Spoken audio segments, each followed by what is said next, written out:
Movie के starting scene में हम दो भाइयों को देखते हैं जिसमें बड़े भाई का नाम बिल होता है और वो अपने छोटे भाई को कागज की एक बोट बनाकर देता है क्योंकि बाहर बारिश आ रही थी। बिल का छोटा भाई उस बोट को लेकर बाहर बारिश में खेलने जाता है और तभी उस बच्चे की बोट पानी में बहते बहते एक सीवर में चली जाती है। और जब वो बच्चा अपनी बोट को ढूंढने के लिए उस सीवर के पास जाता है तब हम फर्स्ट टाइम पेनीवाइज को वहाँ पर देखते हैं। पेनीवाइज उस बच्चे को उसकी बोट रिटर्न करने के बहाने उसे अपने पास बुलाता है और उसके पास आते ही वो उसका एक हाथ ही खा लेता है। इस इंसिडेंट के बाद उस बच्चे का कुछ भी पता नहीं चलता कि वो कहाँ गया है और सब लोग ये समझते हैं कि वो मिसिंग हो गया। इसके बाद हम एक लड़के माइक को देखते हैं जो एक शीप हाउस में होता है और उसे कहा जाता है कि वो एक भेड़ को शूट करे, लेकिन वो ये नहीं कर पाता। लेकिन उसे ऐसा करना था क्योंकि ये उसका फैमिली बिजनेस था। फिर हम स्कूल में स्टूडेंट्स को देखते हैं और वहीं पर एक लड़की बेवरली को देखते हैं जिसकी क्लास फेलो उसे काफी तंग करती है। सब बच्चे वेकेशन स्टार्ट होने की वजह से काफी एक्साइटेड होते हैं और वहीं पर हम एक लेडी को देखते हैं जो अपनी मिसिंग बच्ची को वहाँ पर ढूंढने आई थी। वहाँ पर एक लड़का हेनरी भी था जो नेचर वाइज काफी इल मैनर था और वो बिल और उसके बाकी फ्रेंड्स को काफी तंग किया करता था। और वहीं पर हम बेवरली की बेस्ट फ्रेंड बेन को भी देखते हैं। वो दोनों आपस में काफी अच्छे फ्रेंड्स होते हैं। दूसरी तरफ बिल जब स्कूल से घर वापस आता है तब उसके फादर उसे काफी डांटा क्योंकि बिल समझता था कि उसका छोटा भाई अभी भी जिंदा है जो सीवर में गिर कर वहाँ से गुजर कर उस जगह पर गिर गया होगा जहाँ पर उसका डेड एंड होता है। लेकिन उसके फादर उसे समझाते हैं कि वो मर चुका है और वो ये सब कुछ करना बंद कर दे क्योंकि इससे उसकी मदर को काफी दुख होगा। माइक जब मीट डिलीवर कर रहा होता है तब वहाँ पर उसे एक डोर मिलता है और उसके पीछे वो काफी अजीबोगरीब चीजें महसूस करता है। उस डोर के पीछे से काफी लोगों के शाउट करने की आवाजें आती हैं और बहुत से हाथ भी बाहर निकलते हैं और फिर तभी अचानक से वो डोर खुद ब खुद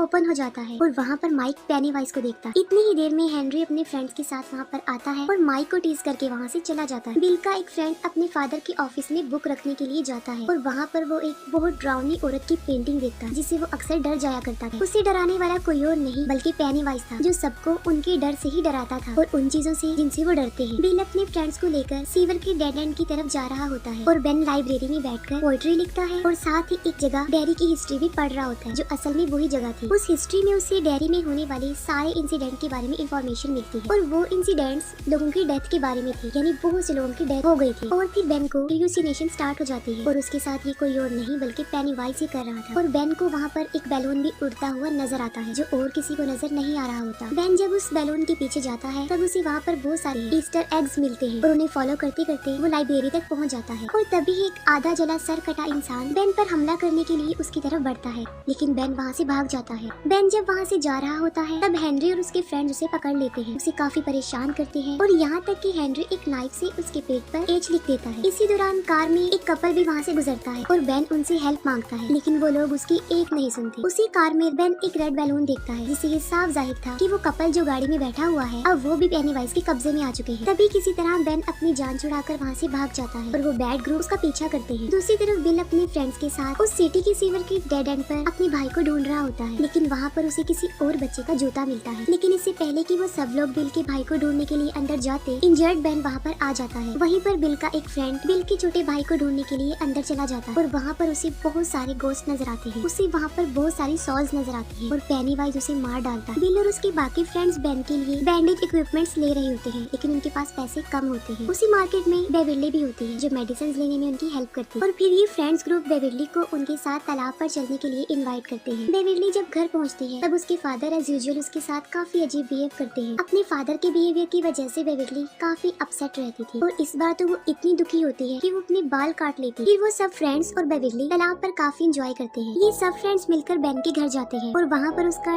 डेरी टाउन से रिलेटेड हिस्ट्री कलेक्शन देखते हैं। बेन उन्हें बताता है कि जो लोग इस सिटी में रहा करते थे एक एक करके वो वहाँ से गायब होते रहे, लेकिन अजीब बात तो ये है कि लोगों के गायब होने का कोई भी रीजन, उनकी डेड बॉडी या कोई भी निशान नहीं मिला। बस सिर्फ उस सिटी में ही एक कुएं के पास मरे हुए लोगों के कपड़े थे जो खून से भरे हुए थे और वहाँ पर खून खराबा आम हो गया, लेकिन उसके पीछे ये पता नहीं चल सका कि ये कौन कर रहा है। फिर हम बिल के फ्रेंड एडी को देखते हैं जो स्कूल से घर की तरफ जा रहा होता है और रास्ते में वो एक बहुत पुराने घर के सामने से गुजरता है और ठीक उसी वक्त उसकी मेडिसिन लेने का टाइम भी हो जाता है और एडी वहाँ पर रुककर अपनी मेडिसिन लेने लगता है और तभी एडी को उस घर से किसी की आवाजें सुनाई देती है। वो आवाजें सुनकर एडी काफी घबरा जाता है। वो वहाँ से जाने लगता है तभी घबराहट के आलम में उसकी मेडिसिन उसके हाथों से गिर जाती है। एडी जब अपनी मेडिसिन उठा रहा होता है तभी वहाँ पर एक बदसूरत काफी गंदा और बीमार आदमी आकर उसे डराता है और उसे डराते डराते वो उस पुराने घर की तरफ ले जा रहा होता है, लेकिन एडी भागकर उस घर के पीछे चला जाता है और एडी को वहाँ पर पेनीवाइज नजर आता है। एडी वहाँ से भाग जाता है। बेवरली जब घर आती है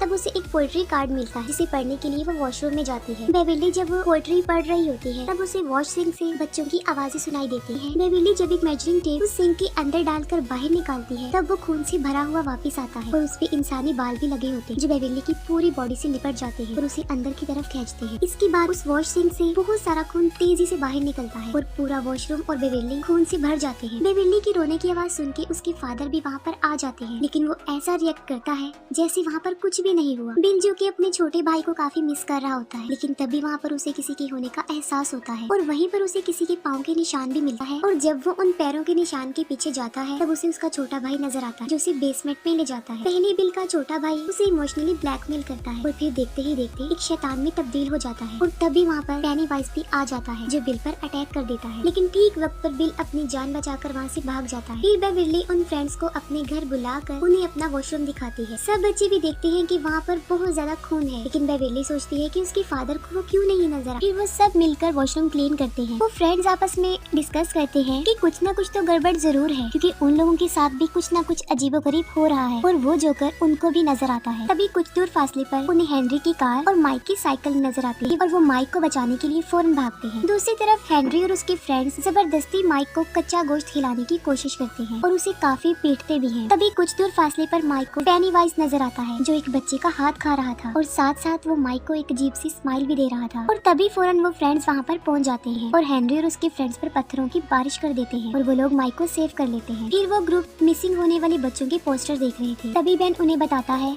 कि उसने डेरी टाउन के बारे में दोबारा से पढ़ा है। वो कहता है कि मुझे पता चला है कि डेरी टाउन में हर 27 साल बाद ऐसे इंसिडेंट्स होते रहते हैं। उन इंसिडेंट्स में लोग गायब होते हैं और ज्यादातर बच्चे, और ऐसा पहले तो कुछ अरसे तक चलता रहता है लेकिन फिर अचानक से बंद हो जाता है और फिर 27 सालों बाद ऐसा होने लगता है। वो लोग ये समझ जाते हैं कि कोई तो है जो 27 साल बाद आ जाता है और बच्चों को पकड़कर खा जाता है और इतना ज्यादा शिकार करने के बाद 27 सालों तक वो बिल्कुल रिलैक्स हो जाता है। और साथ में वो ये बात भी समझ जाते हैं कि वो बच्चों के सामने उन्हें उसी रूप में आकर डराता है जिससे वो सबसे ज्यादा डरते हैं। और जाहिर है तकरीबन सब बच्चे ही जोकर से डरते हैं। बिल सबको अपने घर ले जाता है और उन्हें डेरी टाउन का मैप दिखाता है। मैप देखकर उन लोगों को पता चलता है कि जहाँ जहाँ वो इंसिडेंट्स हुए थे वो जमीन के नीचे एक गटर से जुड़े हुए हैं और ये सारे गटर एक ही जगह पर आकर आपस में मिलते हैं और वो कुआं है जो उसी पुराने घर में था। वो बच्चे फौरन ये समझ जाते हैं कि पेनीवाइज वहीं पर रहता है उसी पुराने घर के कुएं में। तभी एडी इन बातों से काफी डर जाता है और वो सब कुछ बंद करने के लिए कहता है, लेकिन अचानक से प्रोजेक्टर अपने आप ऑन हो जाता है और पिक्चर्स खुद ब खुद चेंज होने लगती है। ये देखकर वो लोग काफी घबरा जाते हैं, काफी डर भी जाते हैं। और तभी उन पिक्चर्स में बिल के छोटे भाई की पिक्चर भी आती है और तभी फौरन पेनीवाइज भी एक पिक्चर की सूरत में उनके सामने आता है और तभी पेनीवाइज उस फोटो से निकलकर उन बच्चों को डराता है। वो सारे बच्चे काफी डर जाते हैं, लेकिन बिल डिसाइड करता है कि वो उस पुराने खंडर वाले कुएं में जाएंगे और पेनीवाइज का मुकाबला करेंगे। वो सब बच्चे बिल की बात मानकर उसके पीछे पीछे उस घर में जाते हैं। बिल कहता है कि हमें उसका मुकाबला करते हुए उसे रोकना चाहिए, वरना ये सिलसिला ऐसे ही चलता रहेगा और हो सकता है कि नेक्स्ट उनमें से ही कोई हो जो मिसिंग हो जाए और उस जोकर का शिकार बन जाए। और जब वो लोग उस घर के अंदर जाते हैं तो पेनीवाइज उन्हें विजन दिखाता है और एक दूसरे से अलग कर देता है। एडी फिर से उस क्रीपी आदमी से डरकर ऊपर से नीचे गिर जाता है और काफी इंजर्ड हो जाता है। उन फ्रेंड्स में बिल का फ्रेंड रिची जो एक रूम में बंद हो जाता है और वहाँ पर बहुत सारे जोकर्स थे और तभी वहाँ पर पेनीवाइज आ जाता है। लेकिन इससे पहले कि वो रिची को कोई नुकसान पहुँचाता, बिल बिल्कुल ठीक वक्त पर दरवाजा खोलकर उसे बचा लेता है और फिर पेनीवाइज एडी के पास जाता है। लेकिन इससे पहले कि पेनीवाइज एडी को डराकर मार देता, बिल और रिची वहाँ पर पहुँच जाते हैं और पेनीवाइज उन दोनों पर ही अटैक कर देता है। और तभी बेविली एक लोहे के रॉड को पेनीवाइज के सर में दे मारती है जिससे वो जख्मी हो जाता है। लेकिन इसके बावजूद भी वो बच्चों को डराने से बाज नहीं आता। वो उन्हें काफी डराता है और अपने बड़े बड़े नाखूनों से वो बेन को जख्मी कर देता है। लेकिन वो सारे बच्चे वहाँ पर एक साथ थे और पेनीवाइज भी इंजर्ड था, तो वो उन्हें कोई नुकसान पहुँचाए बगैर ही वहाँ से चला जाता है। तभी बिल उसका पीछा करता है और उसे उस कुएं में जाते हुए देख लेता है और तभी वो सब बच्चे उस घर से अपनी जान बचाकर भाग जाते हैं। बिल अपने फ्रेंड्स को कहता है कि वो दोबारा से उस घर में जाएंगे, लेकिन अब वो पूरी तैयारी से आएंगे और बड़ी बहादुरी से वो पेनीवाइज का मुकाबला करेंगे। लेकिन बेविली के अलावा कोई भी उसकी ये बात मानने के लिए एग्री नहीं होता। वो कहते हैं कि वो लोग वापस वहाँ पर नहीं जाएंगे। बिल का फ्रेंड रिची जब उसे कहता है कि उसका भाई अब मर चुका है, बिल को इस बात पर गुस्सा आ जाता है और उन दोनों में लड़ाई हो जाती है और वो ग्रुप आपस में बिखर जाता है। बेविली उन्हें काफी समझाती है कि पेनीवाइज यही चाहता है कि वो सब एक दूसरे से अलग हो जाएं, क्योंकि उसे पता है कि अगर वो साथ रहे तो वो उसका मुकाबला कर लेंगे। लेकिन बेविली की ये बात कोई नहीं सुनती। दूसरी तरफ हेनरी को अपने घर के पास रखे गए लेटर बॉक्स के ऊपर एक रेड बैलून उड़ता हुआ नजर आता है जो पेनीवाइज के वहाँ होने का साइन था। जब उस बॉक्स को ओपन करता है तब उसे वहाँ पर एक नाइफ मिलता है। ये नाइफ उसी का था जो जंगल में गिर गया था जब वो बेन के पीछे भागा था। हेनरी जब उस चाकू को ले लेता है तब वो पूरी तरह से पेनीवाइज के कंट्रोल में आ चुका होता है। पेनीवाइज हेनरी को बहुत फोर्स करता है कि वो अपने फादर को जान से मार डाले, जबकि हेनरी सच में पेनीवाइज के बहुत ज्यादा कब्जे में आ चुका था और वो सच में ही अपने फादर को जान से मार डालता है जब वो सो रहे होते हैं। बेवर्ली के डैड अग्रेसिव होकर उसके साथ जबरदस्ती करने की कोशिश करते हैं। बेवर्ली अपने फादर को टांग मार के वहाँ से भाग जाती है और खुद को वॉशरूम में बंद कर लेती है, लेकिन बेवर्ली का फादर बाथरूम के दरवाजे को तोड़कर अंदर घुस जाता है। अपनी जान बचाने के लिए बेवर्ली सिंक अपने फादर के सर में मार देती है, जिससे वो इंजर्ड होकर बेहोश हो जाता है। दूसरी तरफ बिल बेवर्ली को ढूंढते ढूंढते उसके घर तक चला जाता है, जहाँ पर उसे उसके फादर की डेड बॉडी के साथ दीवारों पर पेनीवाइज का मैसेज मिलता है। वहाँ पर लिखा होता है कि you die if you try. Bill अपने सब फ्रेंड्स को बताता है कि पेनीवाइज बेवर्ली को ले गया है और वो बेवर्ली को बचाने के लिए फिर से एक हो जाते हैं और फिर वो लोग दोबारा से उस घर में आते हैं, लेकिन इस बार वो अपनी पूरी तैयारी से पेनीवाइज का मुकाबला करने के लिए हथियार भी अपने साथ लाए होते हैं। दूसरी तरफ बेवर्ली के ऊपर खून के कुछ कतरे गिरते हैं, जिससे वो होश में आती है और वो देखती है कि वो एक गटर में है, जहाँ पर कचरे का एक बहुत बड़ा ढेर काफी ऊंचाई तक लगा होता है और वहाँ पर बच्चों की डेड बॉडीज भी हवा में फ्लाई करती है। तब बेवर्ली वहाँ से भागने की कोशिश करती है, लेकिन पेनीवाइज उस पर अटैक कर देता है और उसे काफी डराता है, लेकिन बेवर्ली नहीं डरती। बेवर्ली बड़ी बहादुरी से उसका मुकाबला करती है। पेनीवाइज जब देखता है कि वो उसे नहीं डर रही तो वो उसे उसका असली रूप दिखाता है और वो पेनीवाइज की एक डेड लाइट भी थी। उसे देख बेवर्ली फौरन बेहोश हो जाती है। सारे बच्चे कुएं से नीचे उतर जाते हैं, लेकिन सबसे लास्ट में जब माइक की बारी आती है तब हेनरी उस पर अटैक कर देता है। वो उसे मारने की कोशिश करता है, लेकिन माइक उसका मुकाबला करके कुएं से उसे काफी नीचे गिरा देता है। वो लोग जब नीचे उतर रहे होते हैं तब उनका एक फ्रेंड उनसे बिछड़ जाता है और यहाँ पर पेनीवाइज उस भयानक पेंटिंग वाली औरत की सूरत में उस पर अटैक कर देता है। बाकी फ्रेंड्स अपने उस दोस्त को ढूंढने के लिए वहाँ पर पहुँच जाते हैं, लेकिन इससे पहले कि पेनीवाइज उसे जान से मार डालता वो सब वहाँ पर पहुँच जाते हैं और पेनीवाइज वहाँ से भाग जाता है। और तभी बिल को अपना छोटा भाई भी वहाँ पर नजर आता है, जिसको फॉलो करते हुए वो बिल्कुल उसी जगह पर पहुँच जाता है जहाँ पर बेवर्ली भी थी। बेवर्ली हवा में लटकी हुई थी और बिल उसे नीचे लाने की कोशिश करता है और फिर बिल अपने भाई के पास चला जाता है। तभी बाकी फ्रेंड्स वहाँ पर आ जाते हैं और सब मिलकर बेवर्ली को नीचे उतारते हैं, लेकिन बेवर्ली होश में नहीं थी। वो सब उसे होश में लाने की कोशिश करते हैं, लेकिन स्टिल वो होश में नहीं आती। फिर बेन बेवर्ली को हग करता है क्योंकि वो उसे लाइक करता था, तो इसी वजह से बेवर्ली पेनीवाइज के ट्रैप से बाहर आ जाती है और बिल्कुल होश में आ जाती है। पेनीवाइज बिल को